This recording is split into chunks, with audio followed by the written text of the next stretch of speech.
بسم اللہ الرحمن الرحیم الحمدللہ رب العالمین والصلاة والسلام علی رسولہ النبی الکریم وعلی آلہ واصحابہ اجمعین، اما بعد۔ ناظرین و سامعین، السلام علیکم ورحمۃ اللہ وبرکاتہ۔ حضور اکرم صلی اللہ علیہ وسلم نے ہمیں جو دعا عطا کی ہے اس سے آغاز کرتے ہیں۔ اللہم بارک لنا فی رجب و شعبان و بلغنا رمضان۔ اے اللہ ہمیں برکت دے رجب اور شعبان میں اور ہمیں رمضان تک پہنچا دے۔ ناظرین، سیدنا علی کرم اللہ وجہ مسلمانوں کے چوتھے خلیفہ ہیں۔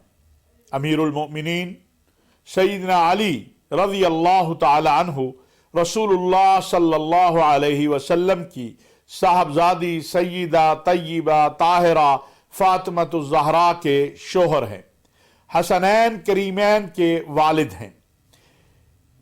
دنیا میں سب سے پہلے رسول اکرم صلی اللہ علیہ وسلم کی دعوت اسلام کو جس شخصیت نے قبول کیا اس کا نام سیدہ طیبہ طاہرہ خدیجۃ الکبریٰ رضی اللہ تعالی عنہا ہے۔ مردوں میں سیدنا ابو بکر صدیق رضی اللہ تعالی عنہ نے اسلام کو سب سے پہلے قبول کیا، اور بچوں میں سب سے پہلے سیدنا علی کرم اللہ وجہ نے اسلام کو قبول کیا۔ آپ کی دعوت پر لبیک کہا۔ سیدنا علی کرم اللہ وجہ کو یہ اعزاز حاصل ہے کہ وہ ہمیشہ رسول اللہ صلی اللہ علیہ وسلم کے ساتھ رہے اور ان کی تربیت رسول اللہ صلی اللہ علیہ وسلم نے فرمائی۔ ہجرت کی رات جب رسول اللہ صلی اللہ علیہ وسلم سیدنا ابو بکر صدیق رضی اللہ تعالیٰ عنہ کے ساتھ ہجرت کے لیے نکلے تو آپ نے اپنے بستر پر سیدنا علی کرم اللہ وجہ کو سلا دیا اور یہ کہا کہ علی، تم اہل مکہ کی امانتیں واپس کر کے پھر مدینہ منورہ آ جانا۔ ذرا غور کریں کہ اہل مکہ مشرکین مکہ کون تھے جو آپ کے قتل کرنے کے درپے تھے۔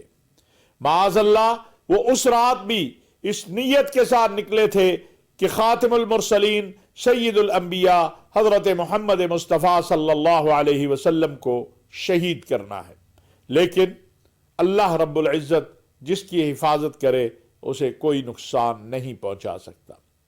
آپ صلی اللہ علیہ وسلم خود سیدنا صدیق اکبر رضی اللہ تعالیٰ عنہ کے ساتھ غار میں چلے گئے اور اپنے بستر کے اوپر سیدنا علی کرم اللہ وجہ کو حکم دیا کہ آپ یہاں پر سو جائیں اور صبح اہل مکہ کی امانتیں۔ اب یہ دیکھیں کہ اگر آپ صلی اللہ علیہ وسلم چاہتے اور سوچتے، آج جس طرح ہم انتقامی رویوں میں پڑ جاتے ہیں کہ یہ مکہ والے تو وہ ہیں جنہوں نے مجھے مکہ سے جو نکال رہے ہیں، جنہوں نے میرے ساتھ ظلم و ستم کا بازار گرم رکھا، جنہوں نے مجھے پتھر مارے، گالیاں دی، میرے ساتھیوں پہ ظلم کیے، میں ان کی امانتیں انہیں کیوں واپس کروں؟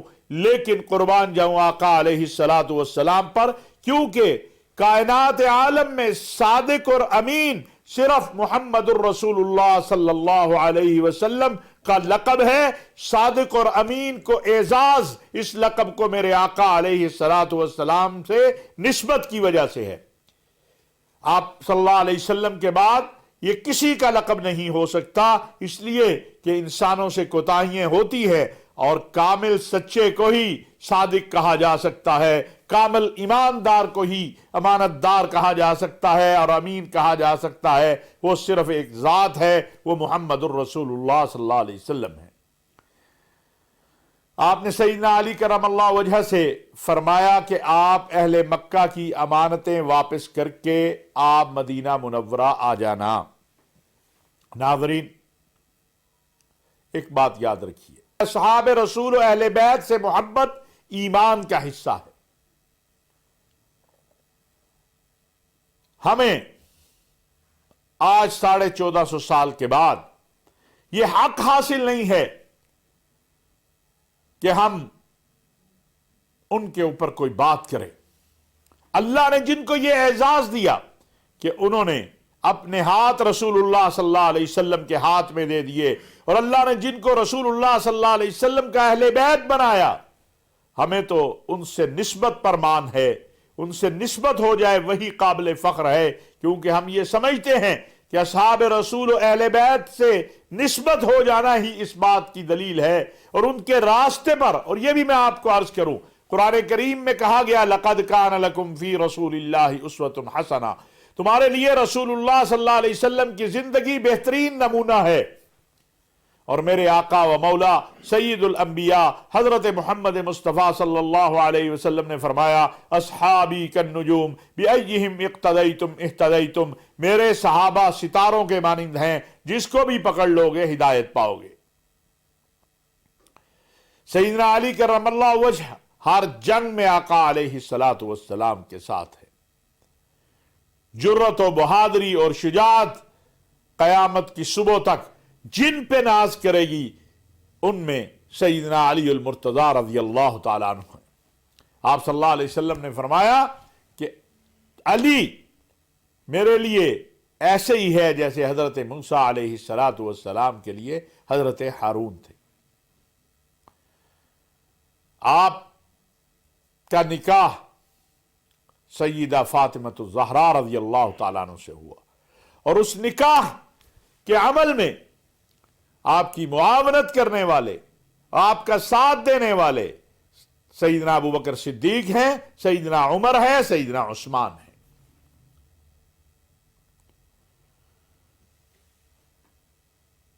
سیدنا عثمان غنی رضی اللہ تعالی عنہ کے دور میں جب یہود و نصارہ اور خارجی فتنہ ابھرنا شروع ہو گیا اور سیدنا عثمان کو مدینہ منورہ میں شہید کر دیا گیا، تو اس کے بعد خلافت سیدنا علی کرم اللہ وجہہ کے سپرد کی ہوئی۔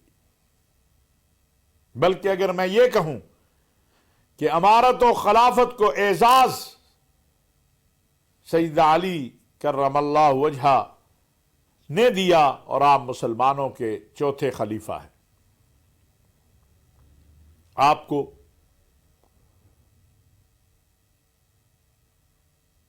کوفہ میں شہید کیا گیا۔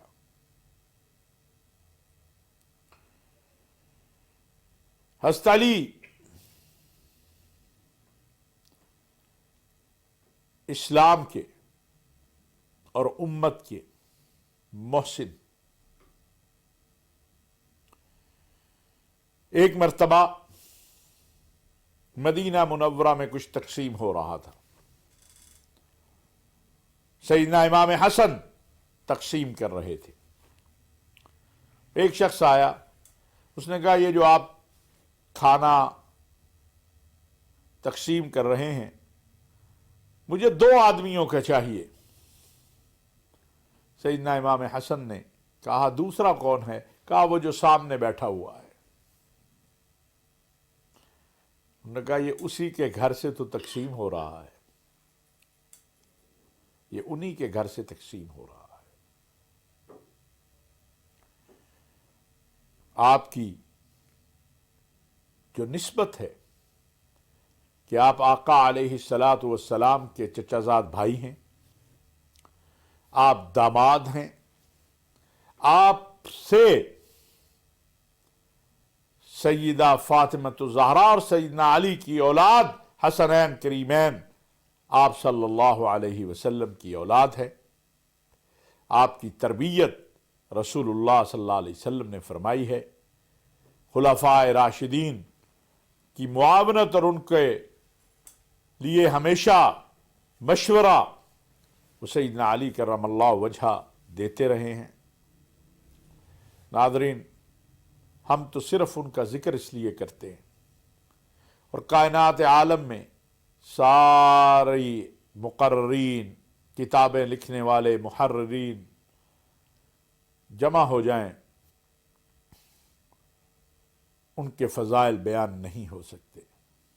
ہم صرف یہ فضائل اس لیے بیان کرتے ہیں کہ قیامت کے دن جب آواز لگے کہ ان سے محبت کرنے والے کون کون ہیں تو ہمارا نام بھی اس میں شامل ہو۔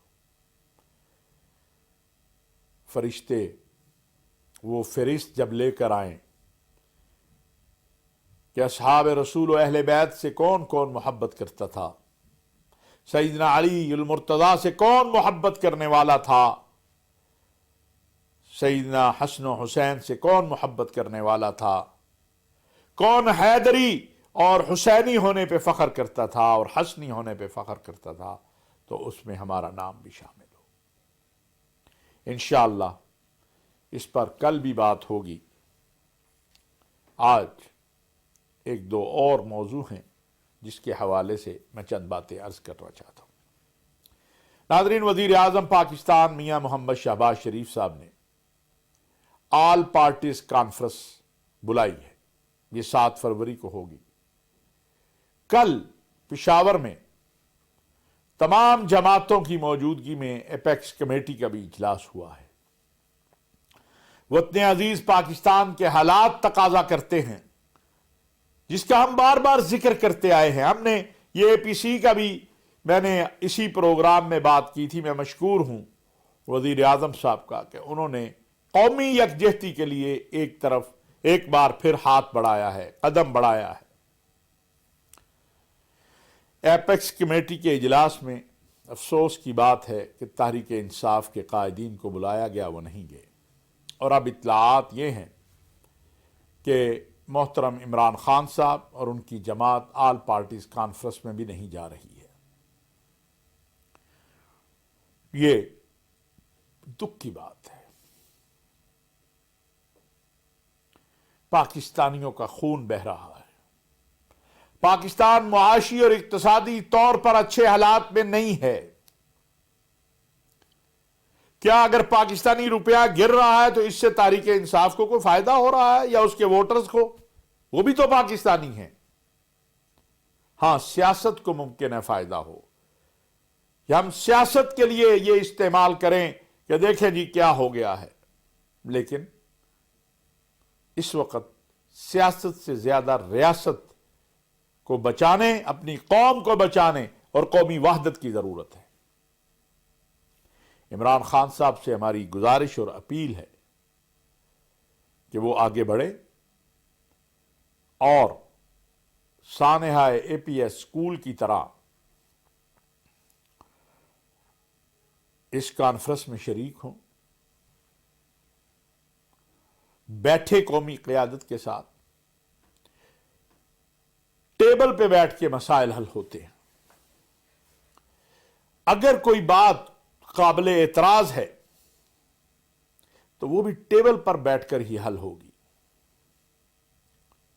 اگر خان صاحب نہیں چاہتے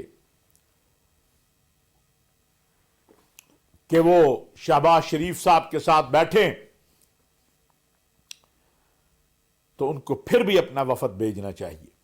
وزیر اعظم صاحب نے آج بڑی عجیب بات کہی، انہوں نے کہا وہ تو میرا نام بھی نہیں لیتے، ہاتھ ملانا تو دور کی بات، وہ تو مجھے میرے نام سے بھی مخاطب نہیں کرتے تھے، میں تو ان کا نام بھی لیتا ہوں، ان سے ہاتھ بھی ملانا چاہتا ہوں، اپنے وطن کے لیے، اپنے دین کے لیے، اپنے لوگوں کے لیے۔